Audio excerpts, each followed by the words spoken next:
I've got a lot of Saturn games, like too many to talk about on their own. A lot of these are games I wouldn't really talk about here on the show in their own episode, but I feel like I should still mention them in some way. So here's what I'm gonna do. I'll take a look at 3 random Saturn games from my collection, some good and some bad, but I hope to use this format as a way to bring to light some other Saturn games that I usually wouldn't talk about on the show otherwise. So here we go. First up, let's take a look at Blast Chamber, developed by Attention to Detail, published by Activision, and released in '96 for the Saturn, as well as the PC and PlayStation. This game is a weird, one-screen puzzle platformer hybrid with a focus on multiplayer. The main objective in this game is to deliver a glowing orb to a crystal in the chamber before time expires. If you run out of time or get damaged, you'll explode. At the same time, you must contend with chamber hazards like spikes and acid floors. To help aid you or hurt you, you can flip the room around by stepping on certain arrow tiles. This has a greater effect in puzzle chambers, where you constantly flip gravity to gain access to ledges and items. These are the general rules that the game puts in place, and it builds a number of different modes and levels around it. Its main draw, though, is the multiplayer, which has up to 4 players battling for the orb in an explosive game of keep away, where each player needs to deliver the orb to their corresponding colored crystal. At the time this game came out, having 4 players in a multiplayer match was a relatively novel concept on home consoles. Those who put up the money for multi-taps weren't treated to very many games beyond the annual Bomberman game, so here comes Blast Chamber to help bring up the pace for multiplayer releases. And guess what? It's not a good multiplayer game. That's putting it lightly though. Multiplayer in Blast Chamber is an absolute mess. Since all the players are after one orb, it becomes more of a pixelated mosh pit. You can barely tell what's going on. You have a punching attack, but the hit detection is very inconsistent, and very rarely does the pack disperse from a well-placed punch. If you're looking for a multiplayer game for your Saturn, I'd stay clear of this one. But where Blast Chamber really shines is in its creative single-player mode. Tucked away within the menus like it was an afterthought, solo mode has you going through 40 different puzzle chambers of varying difficulty. You still have the same task of delivering the orb to the crystal thing, but now you have to manipulate the environment around you to complete the objective. It was pretty fun and addicting when I was capturing this footage, and I just didn't want to put it down. If you're looking for a fun puzzle platformer with a completely forgettable multiplayer component, I'd highly recommend tracking this one down. The price is getting up between $15 and $20 recently for the Saturn version, so if you find it at a good price, go check it out.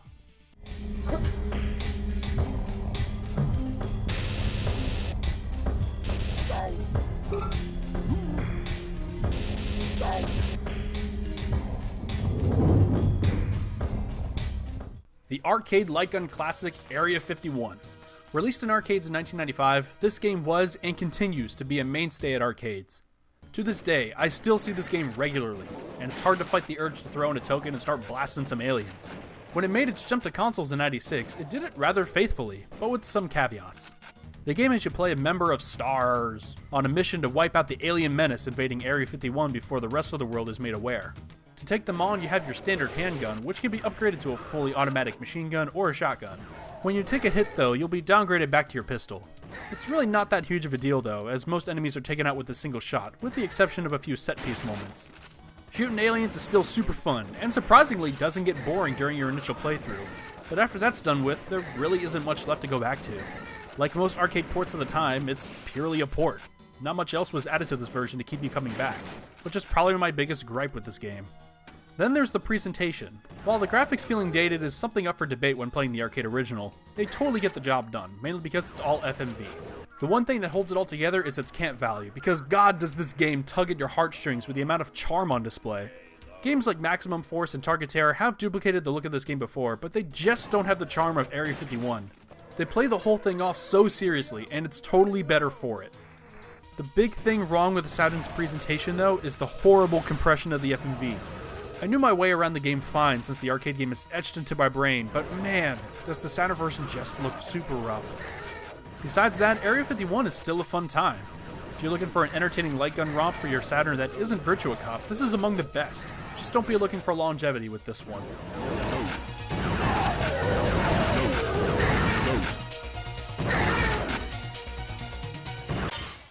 Finally, we have Blackfire, a helicopter combat game that was a Sega Saturn exclusive.